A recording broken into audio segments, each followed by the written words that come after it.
Hi guys, nandito na naman po tayo sa ating inaabangang teleserye Ang Hating Kapatid. At syempre dahil gustong patikman ni Belle sa kay Wesley yung cake na ginawa nito, dahil gusto niya malaman ko talagang matamis ito o kung ano yung kulang, kung kaya tayo naabutan sila ni Tali sa ganong sitwasyon, kung kaya parang nagselos ito at naiinggit, kung kaya tayo pinagmumura niya itong si Belle, at sabay kinuha nito ang cake at sinalampak sa pagmumukha ni Belle, kung kaya sobrang nagulat si Belle sa ginawa ni Tali at galit na galit ito sa ginawa sa kanya. Pero syempre ayun nga, naawat naman ni Wesley itong si Tali, pero talagang sama talaga na ugali nito. At ayun na nga, dahil sa nangyari, talagang porsigido itong si Tali na sirain si Wesley sa kay Belle, kung kaya gumawa ito ng kwento o talagang sinabi nito kay Belle ang mga plano nila dati ni Wesley,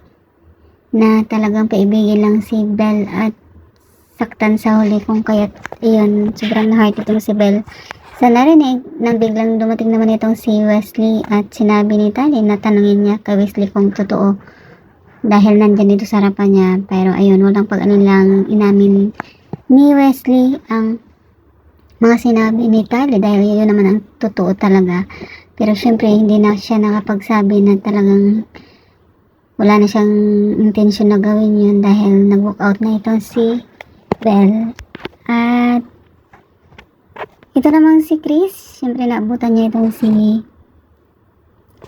Russell kasama si Darius na halos magkayakapan na, dahil yun na nga, nag-walk out ito. Pagdating sa bahay, galit na galit yung asawa nito, dahil syempre hinundan niya itong si Chris at napahiya pa itong si Russell doon dahil minura niya ito. Pero sinabi ni Darius na girlfriend niya itong si Russell at magpapakasal sila, kung kaya parang nagulat din pati itong si Chris. Pero syempre ginawa lang din ni Darius yan para tigilan na siya ni Bea na asawa ni Chris, kung kaya tayo na nga, pagdating sa bahay sobrang init itong si Bea at Kisyo ayaw niya may kaagaw sa kay Chris, at hindi niya matatanggap pag ginawa pa ni Chris yun. Kaya sinabi din ni Chris na nakakaya dun sa taong inaakala niyang may relasyon silang dalawa, pero magsyuta nga o baka asawa daw ni Russell yung lalaking kasama nito, kung kaya ayan na, naging okay na din itong asawa ni Chris. Sa school naman, kung saan talagang hindi pa rin titigil sa pambubuli itong si Tali sa kay Belle, kung kaya pinahiya siya ni Belle sa harapan mismo ng mga kaibigan niya, dahil sinabi ni Belle na what if daw na siya talaga yung mahal ni Wesley at hindi si Tali, kung kaya ayun, sinundan niya itong si Belle. Pero tama naman na may dumaang may bit-bit na cake na kaklase nila at biglang kinuha ni Belle yung cake at ayun, gumanti, sinalampak sa pagmumukha naman ni Tali, kung kaya nangitim ang pagmumukha nito dahil chocolate nga naman yung cake. At tuwang-tuwa naman itong si Belle dahil kahit papano nakaganti ito. At ayun na nga, galit na galit itong si Tali na nagsisigaw, pero syempre wala siyang nagawa dahil yun na, tapos na. At nung tumalikod itong si Tali, biglang nagsorry na lang itong si Belle doon sa mga kaklase niyang may bit-bit na cake at babayaran niya na lang daw yun at napangiti na lang yung dalawang kaklase nito.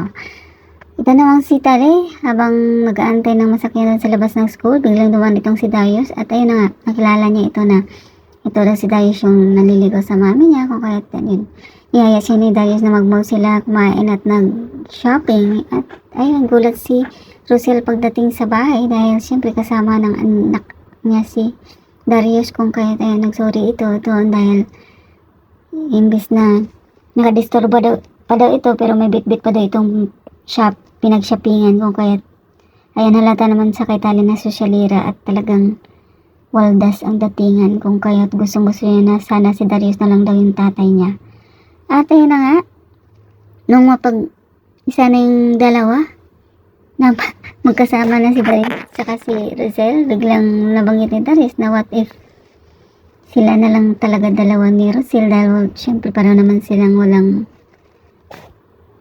sabit sa buhay, kung kaya tanto din ni Rosel na baka panahon na para sagutin niya itong si Darius. At yun na nga, sinagot niya si Darius at naging sila na. So, abangan natin ang mga susunod na kabanata, guys. Kasi, malalaman din ni Jacinta kung sino ba talaga yung tumulong kina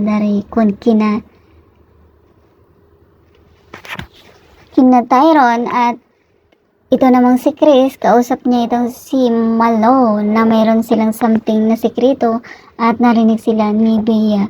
Thank you so much for watching, guys. Please don't forget to subscribe and press the bell button for you to notify on my next video. Thank you and bye!